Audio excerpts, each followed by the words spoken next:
Projekt Heritage Foundation, imenovan Project 2025, je obsežen načrt. Zahteva čistke med zveznimi uradniki, koncentracijo predsedniške moči in odpravo desetletij starih predpisov. Točno to, kar se dogaja že danes. Torej, če bi Trump izginil iz prizorišča, se te institucije pripravljene ohraniti vizijo MAGA. Je torej MAGA zdaj že večja od Trumpa samega?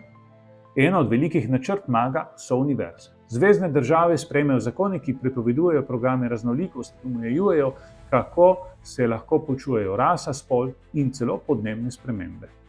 In tu se verjetno ne bo ustavilo. Govori se o rezanju sredstev za raziskave na področju podnebnih sprememb, javnega zdravja in celo umetne inteligence.